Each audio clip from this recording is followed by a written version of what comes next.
You know, life has a way of giving us relationships that stretch our spirit and test the edges of our emotional strength. And one of the greatest challenges we face is loving someone who runs from the very connection they crave. When a person with avoidant patterns is drawn to you, they don't play games because they're cruel. They play games because they're afraid, deeply afraid of losing themselves, afraid of needing someone, afraid of being seen. But hear me now. Your life, your heart, your destiny cannot be held hostage by someone else's fears. When they pull you close and push you away, you must remember who you are. You are not an option. You are not a placeholder in somebody's emotional tug-of-war. You are a force of nature, created with purpose, vision, and a spirit that was never meant to shrink so someone else could feel safe. When they give you mixed messages, don't collapse into confusion. Rise into clarity. Their inconsistency is not a measure of your worth. It's a mirror reflecting their internal conflict. Step back, breathe, and anchor yourself in what you desire. Don't negotiate your standards to soothe someone else's chaos. When they open up and retreat into silence, don't chase. Don't fill the void with worry. A void is simply space, space for them to face themselves and space for you to return to your own center. Let your stillness speak louder than your fear of losing them. When they withhold affection, don't let scarcity convince you that crumbs are a feast. You are not here to beg for emotional oxygen. You are here to breathe deeply, love fully, and live expansively. And anyone who wants to walk beside you must learn to breathe at your altitude. When they test your loyalty, understand this. You don't prove your worth through endurance, you prove it through alignment. You don't pass their test by bending. You pass by standing tall, rooted, unwavering in your truth. And when they pretend they don't need you, don't be deceived. People hide what matters most. But your job is not to decode their defenses. Your job is to honor your own heart, your own path, your own peace. Listen closely. You outsmart avoidant mind games not by playing them better, but by refusing to play at all. You rise above by embodying a new energy, certainty, self-respect. Boundaries that are not walls but gates, only open for those who choose to show up fully. You break the cycle by making a declaration within yourself. I will no longer settle for connection that costs me my inner harmony. Because love, real love, is not fear dressed as independence. It is presence. It is openness.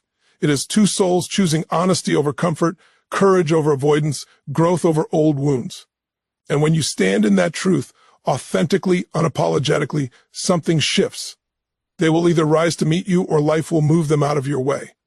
Either way, you win, because you chose yourself. And when you choose yourself, you don't lose anything. You gain the power to create the love and life you were born for. Take a breath. Stand tall. Your heart is not a battlefield. It's a throne, and only those ready for truth, depth, and devotion deserve to enter. Hot and cold behavior is one of the most confusing, emotionally draining patterns that avoidant individuals use when they're secretly deeply invested in someone. It's not typically intentional manipulation, though it feels like it. It's a subconscious survival strategy rooted in fear, vulnerability, and the belief that closeness threatens their sense of safety.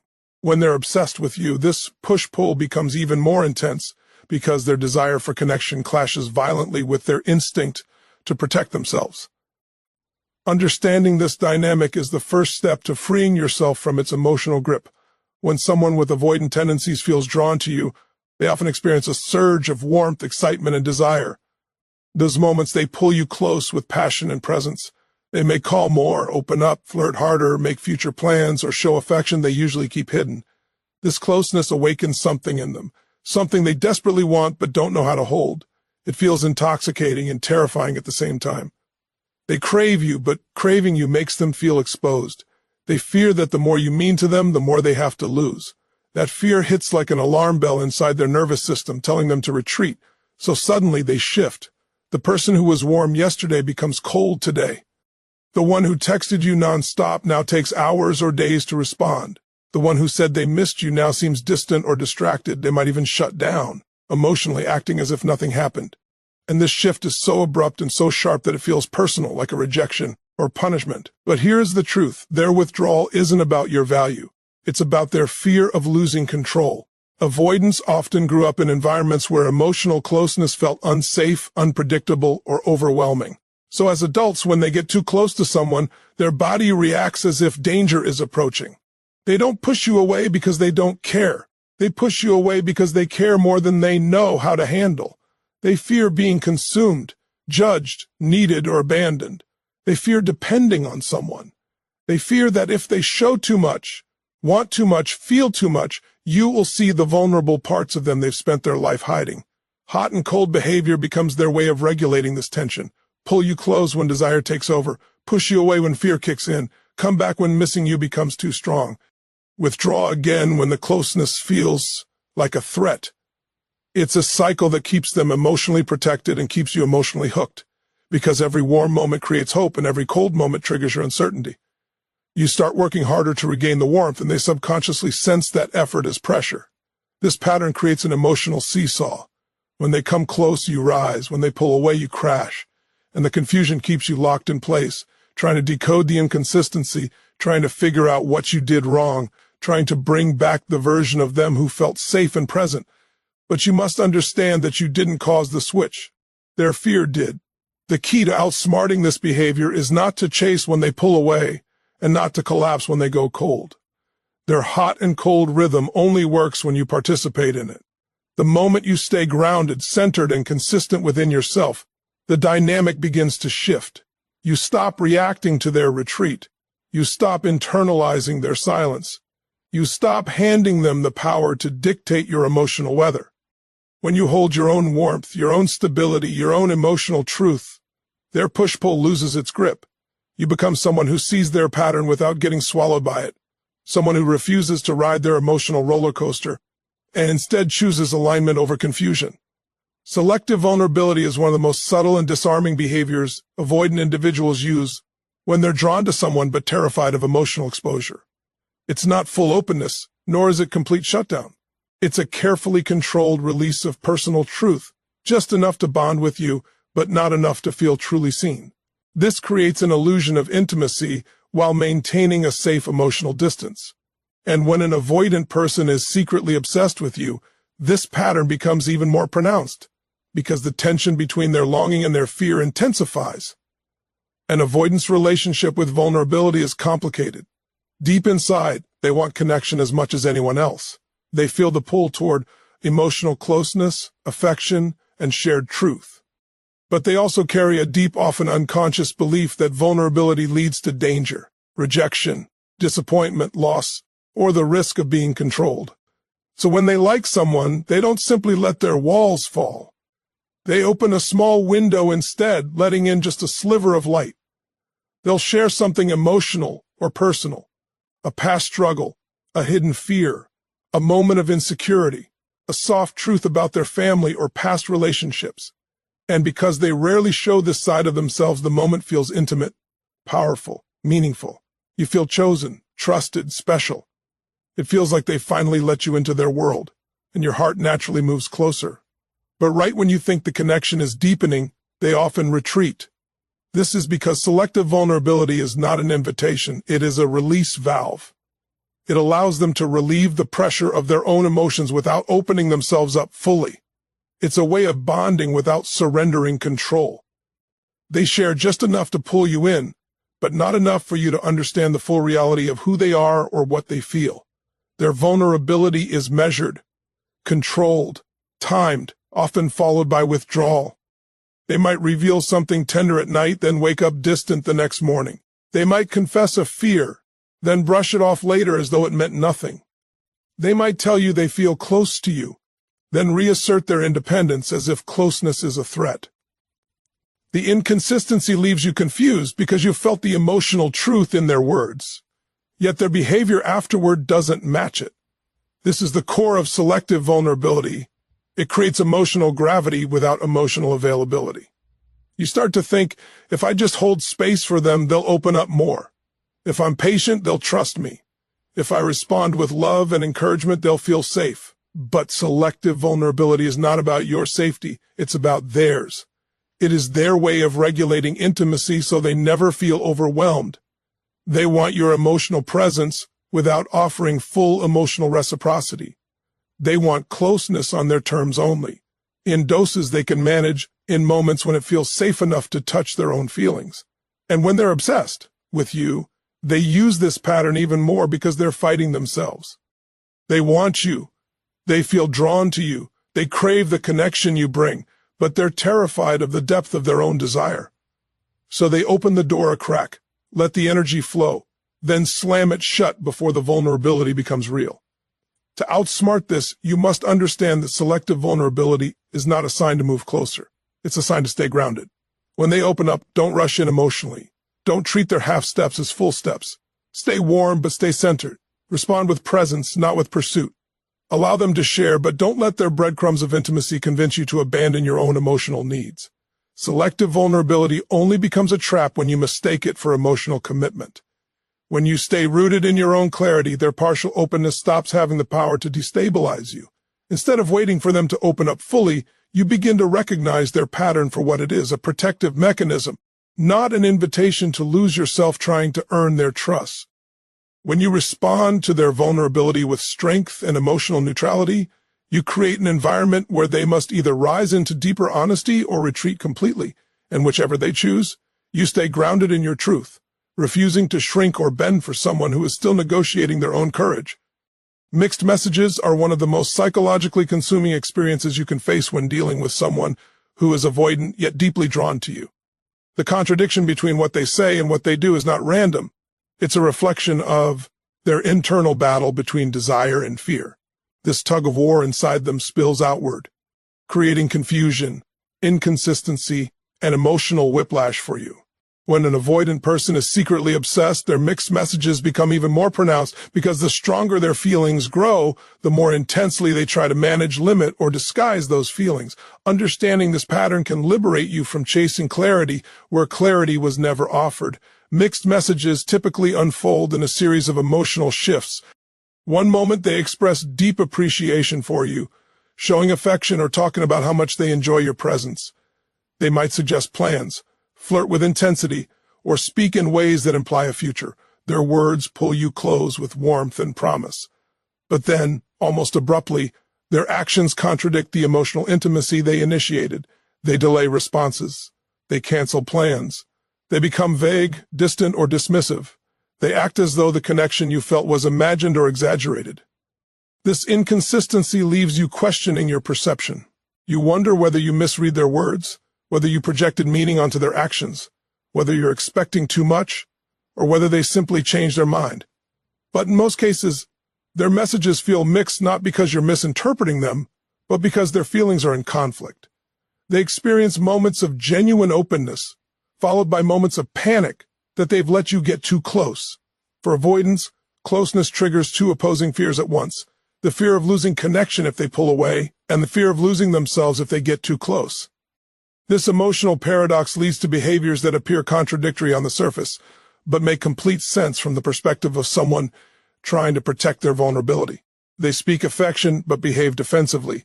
They hint at desire but maintain distance. They initiate connection but resist dependence. Their words reveal their longing, and their actions reveal their fear. Mixed messages also serve as a shield. By speaking in emotionally warm or suggestive ways while not fully following through, they create just enough ambiguity to avoid accountability. They can later say, "I didn't mean it like that," or "you misunderstood," or "I wasn't leading you on," even though their emotional energy did in fact draw you closer. This ambiguity is not always intentional manipulation. It is often self-protection. Ambiguity allows them to feel emotionally connected without facing the vulnerability of commitment.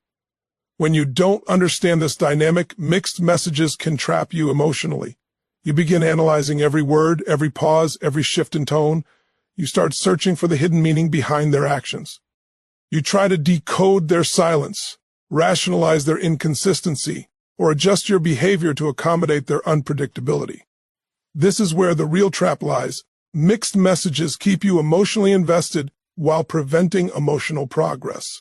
To outsmart mixed messages, you need to stop taking their contradictions personally and start seeing them as a reflection of their internal state, not your value.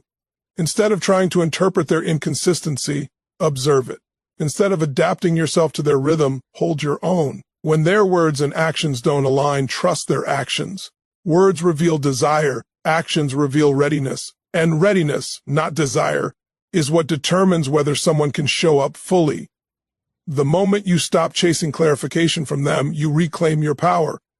The moment you refuse to match their uncertainty with your own, you break the cycle. Mixed messages lose their impact when you choose self-respect over emotional guessing games.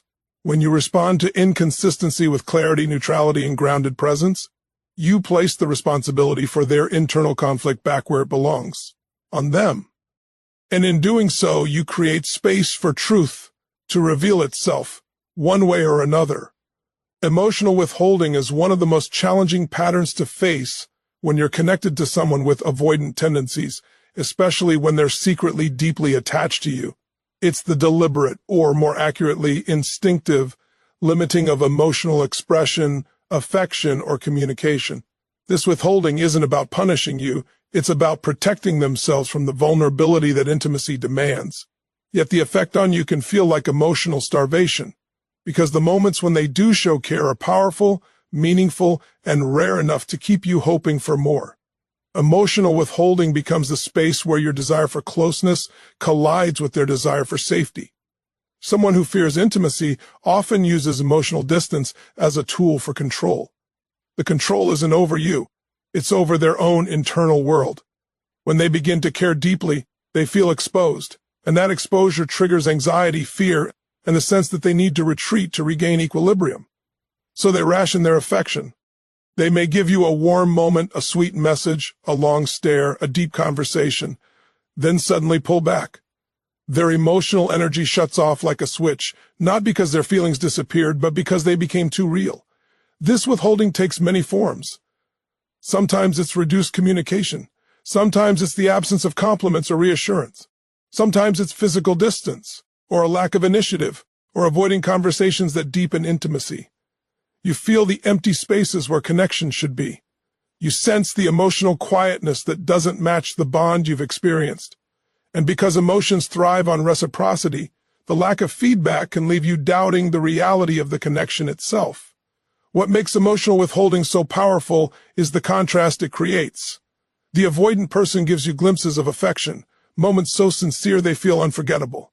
They look at you in a way that feels honest. They confess something vulnerable. They act protective or attentive. They share their world, their humor, their mind.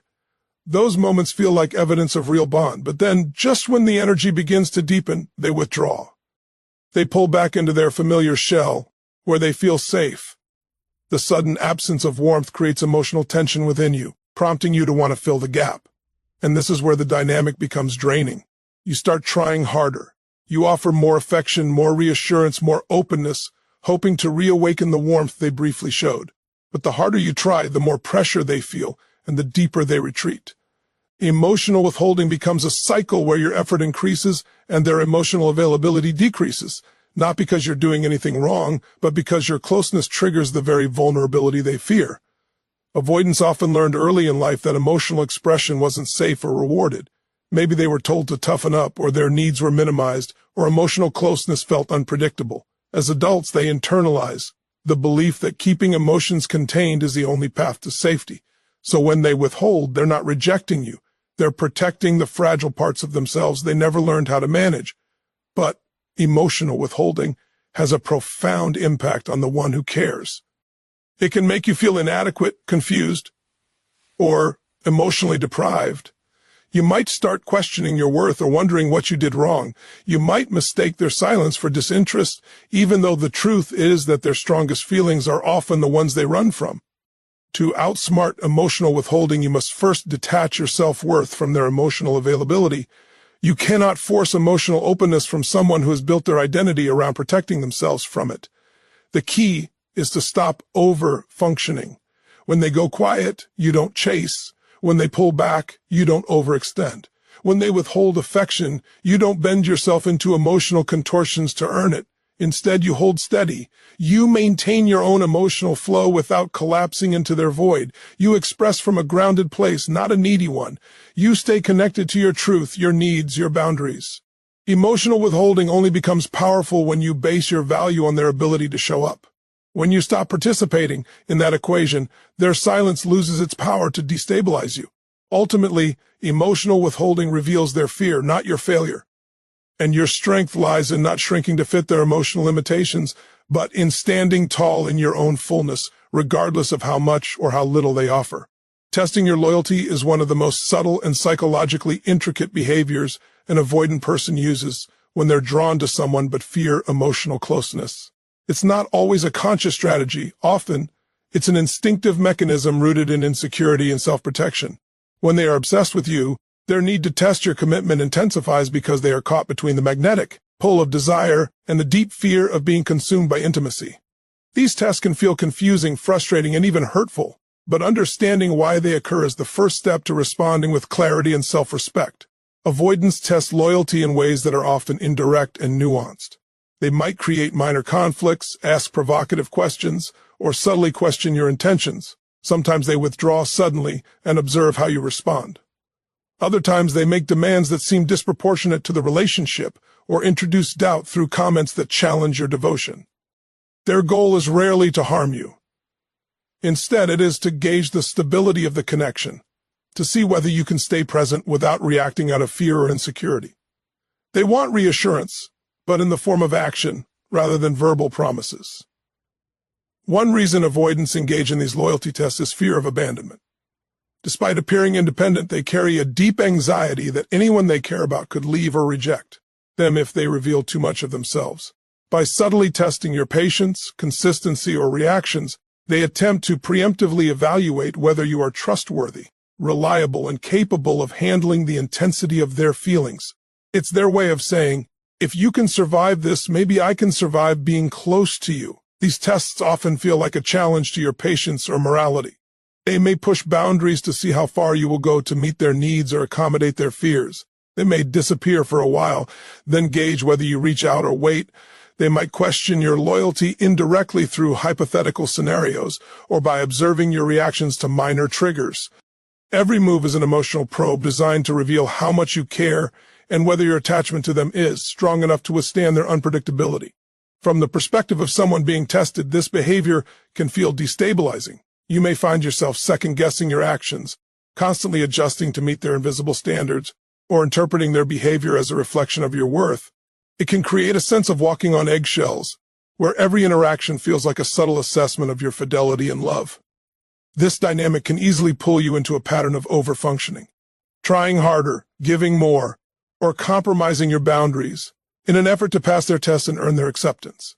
The key to outsmarting loyalty tests lies in detaching your self-worth from their need for reassurance. Understand that the tests are about their fear, not your inadequacy. You do not need to prove your loyalty through overextension or self-sacrifice. True loyalty is demonstrated through alignment with your own values, consistency in your actions, and clarity in your boundaries. By holding your ground and maintaining emotional equilibrium, you communicate strength and authenticity, which paradoxically reassures an avoidant in a way that pandering or overcompensating never can. Another crucial strategy is to observe the patterns rather than reacting impulsively. Avoidants often repeat these tests, and over time, the consistency of the pattern will reveal more about them than any single interaction. Recognizing that their tests are habitual rather than situational allows you to respond thoughtfully instead of being swept into anxiety or overreaction. Finally, remember that loyalty cannot be coerced. The moment you start bending or compromising your core values to pass an avoidance unspoken tests, you step out of your own power and into theirs. The real path to mastery is standing firmly in your truth, maintaining your boundaries, and demonstrating self-respect while allowing them the space to confront their own fears. When you do this, you shift the dynamic entirely. You are no longer responding to tests. You are modeling emotional integrity and strength, showing them what healthy connection looks like without compromising yourself. Testing loyalty is a reflection of their internal struggle, not a reflection of your inadequacy. By staying grounded, maintaining your boundaries, and refusing to be drawn into their invisible evaluations, you transform their game into a mirror that reflects your own resilience and self-respect. Manipulation through guilt or obligation is one of the most insidious behaviors an avoidant person can use when they are secretly obsessed with someone. Unlike overt control or aggression, this tactic is subtle, often cloaked in care, concern, or even humor. It is a psychological strategy designed to test your responsiveness, measure your emotional investment, and most importantly, keep you engaged without requiring them to fully commit emotionally. When an avoidant is obsessed with you, The use of guilt or obligation becomes a powerful lever because it allows them to maintain connection on their terms while avoiding the vulnerability that true closeness demands. This behavior often begins innocuously. They may say things like, "I can't believe you would do that," or "I guess I shouldn't have expected more from you," phrased in ways that suggest disappointment rather than accusation. Sometimes it's expressed through subtle comparisons, like noting how others might behave differently or implying that your actions are unusual or insufficient. Other times they create scenarios where you feel responsible for their emotional state, as though your choices directly determine their happiness, anxiety, or mood. The goal is not always malicious. Often it's their attempt to gauge your commitment and willingness to meet them where they are without fully opening themselves to you. Avoidants use guilt as a way to measure your emotional flexibility.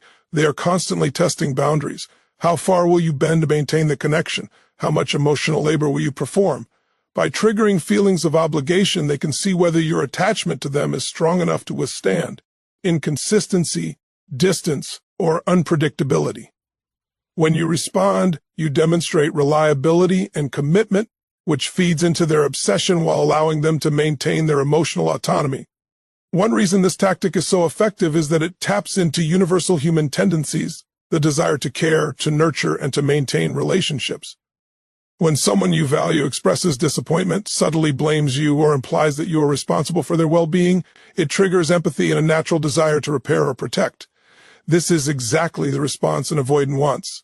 They don't want to confront their own need for closeness directly, but they want reassurance that you will stay, that you care, and that your devotion is steady. The guilt you feel becomes a tool in their internal struggle between fear and desire. However, responding to guilt or obligation by overextending yourself is a trap. The more you bend to alleviate their discomfort, the more you reinforce their pattern.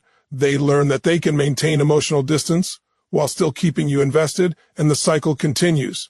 Your compliance provides temporary relief for them, but never resolves the underlying fear that causes their behavior. You are drawn deeper into their emotional orbit while they remain protected from vulnerability. The key to navigating this behavior is recognizing it for what it is: a projection of their fear, not an indictment of your character. Guilt and obligation are external manifestations of their internal conflict. Once you see this, you can respond from a place of clarity rather than compulsion. You do not need to justify yourself or overcorrect to maintain their approval. Your emotional stability, boundaries, and consistency become your shields, and they diminish the power of their subtle manipulations. It is also crucial to maintain accountability for your own actions while refusing to carry the weight of their emotional state. You can respond with compassion without absorbing their fear or guilt. This means acknowledging feelings without internalizing blame, offering empathy without surrendering your autonomy, and making choices that honor both your values and your limits. When you operate from this grounded space, you disrupt the cycle of obligation and reclaim control over your own emotional energy. Ultimately, manipulation through guilt or obligation is a reflection of their struggle with vulnerability, not a reflection of your worth or commitment.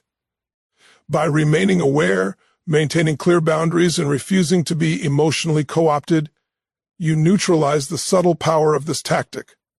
You create a dynamic where you can engage with their presence without sacrificing your own emotional integrity, showing them and yourself that healthy connection thrives in the space between respect, autonomy, and emotional honesty.